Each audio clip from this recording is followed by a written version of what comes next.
শ্রীমদ্ভগবদ্গীতার দ্বিতীয় অধ্যায় হল গোটা গীতার মূল ভিত্তি। কারণ এখান থেকেই শ্রীকৃষ্ণ প্রথমবারের মতো যুদ্ধ থেকে মুখ ফিরিয়ে নেওয়া শোকাকুল অর্জুনকে জাগাতে শুরু করেন।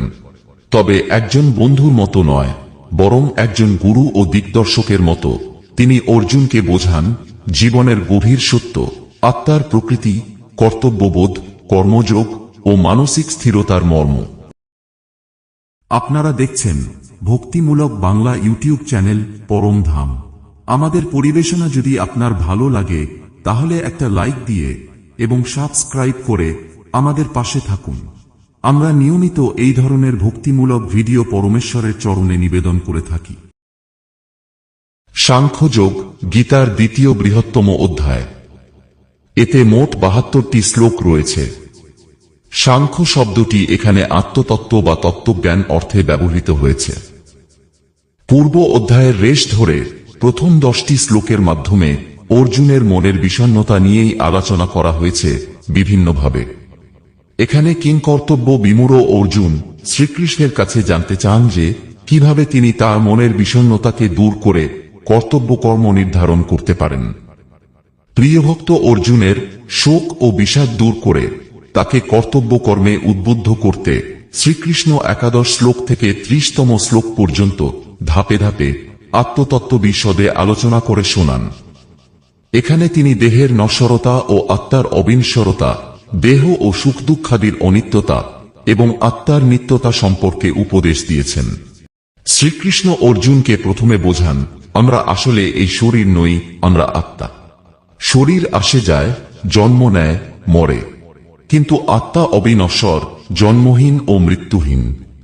আত্মা কারোর হাতে মারা যায় না, আগুনে পুড়ে না, জলে ভিজেও না। অর্থাৎ যাদের জন্য অর্জুনের এই বিলাপ, তারা প্রকৃতপক্ষে কেউই মরছে না, তারা শুধু দেহ বদলাচ্ছে। এই জ্ঞানই হল জীবনের প্রকৃত বোধ।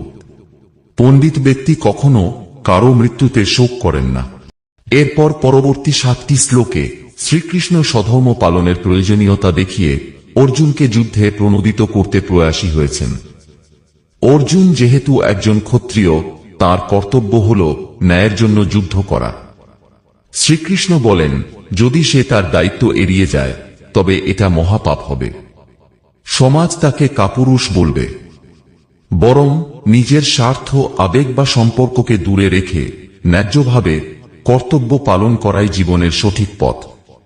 কিন্তু অর্জুনের মনে সংশয় হয়, আত্মা অবিনাশী বলেই লোকহত্যা কি কোনো পাপ নয়? যুদ্ধ ক্ষত্রিয়ের ধর্ম হলেও শুধুমাত্র রাজ্যলাভের জন্য আত্মীয় স্বজন, গুরুজনদেরকে বধ করা কি ন্যায়সঙ্গত কাজ? অর্জুনের এই সংশয় দূর করার জন্য শ্রীকৃষ্ণ অর্জুনকে নিষ্কাম কর্মযোগী হওয়ার পরামর্শ দিয়েছেন। তিনি বলেন কাজ করো, কিন্তু তার ফলের মোহে আটকে থেকো না। আমরা যখন শুধু ফল নিয়ে ভাবি তখন আমাদের মনে ভয়, আশা ও হতাশা তৈরি হয়। এগুলো আমাদের মনকে অস্থির করে তোলে। কিন্তু যদি আমরা কাজটাকে পূর্ণ মনোযোগ দিয়ে করি, ফল যাই হোক, তখন আমাদের মনে শান্তি আসে। এটিই কর্মযোগ। তিনি জানান ফলের আকাঙ্ক্ষা ত্যাগ করে লাভ ক্ষতি, জয় পরাজয়কে তুচ্ছ জ্ঞান করে কর্ম করলে তাতে পাপ স্পর্শ করে না। এই নিষ্কাম কর্মের উপদেশ তিনি দিয়েছেন 38 থেকে 40তম শ্লোকে। এরপর শ্রীকৃষ্ণ অর্জুনকে একনিষ্ঠ ভক্তির কথা বলেন। অল্পবুদ্ধিসম্পন্ন বা বিবেক বর্জিত লোকেরা জাগতিক ভোগ ও ঐশ্বর্যে আসক্ত হয়ে পড়ে বলে তাদের বুদ্ধি বা ভক্তি একনিষ্ঠ হয় না। কিন্তু ভগবানকে লাভ করতে হলে প্রয়োজন একনিষ্ঠ ভক্তি। তাই শ্রীকৃষ্ণ অর্জুনকে নির্গুণ স্তরে অধিষ্ঠিত করে সিদ্ধি ও অসিদ্ধিকে সমজ্ঞান করে যোগযুক্ত হয়ে স্বধর্ম অনুসারে কর্ম করার উপদেশ দেন। অর্জুন শ্রীকৃষ্ণের কাছে জানতে চান যে স্থিতপ্রজ্ঞ বা অচলাবুদ্ধি সম্পন্ন মানুষের লক্ষণ কি। তার উত্তরে শ্রীকৃষ্ণ বলেন জীব যখন সকল মনোগত কামনা পরিত্যাগ করে আত্মাতেই পূর্ণ পরিতৃপ্তি লাভ করে তখন তাকে স্থিতপ্রজ্ঞ বলা হয়। স্থিতপ্রজ্ঞ ব্যক্তি সর্বদা সুখ দুঃখে শান্ত ও স্থির এবং রাগ, ভয়, ক্রোধ থেকে মুক্ত। তার কাছে প্রিয় ও অপ্রিয় বস্তুতেও কোনো প্রভেদ নেই। প্রকৃতপক্ষে তিনি সকল জড় বিষয়ে আসক্তিহীন। কচ্ছপ যেমন তার অঙ্গসমূহ কঠিন আবরণের মধ্যে লুকিয়ে রাখে, স্থিতপ্রজ্ঞ ব্যক্তিও সেরূপ তাঁর ইন্দ্রিয়গুলোকে বিষয় থেকে দূরে সরিয়ে রেখে চিন্ময় চেতনায় অধিষ্ঠিত থাকেন। পরিশেষে শেষ দুটি শ্লোকে তিনি বলেন, যিনি জীবনের শেষ সময়ে এরূপ স্থিতি লাভ করেন, তিনি এই জড় জগতের সকল বন্ধন থেকে মুক্ত হয়ে ভগবদ্ধামে গমন করেন। দ্বিতীয় অধ্যায় আমাদের শেখায়, দেহ নয় বরং আত্মাই প্রধান। জীবনের সমস্ত দ্বিধা দ্বন্দ্ব কাটিয়ে একনিষ্ঠভাবে দায়িত্ব পালনই হল প্রকৃত মুক্তির পথ।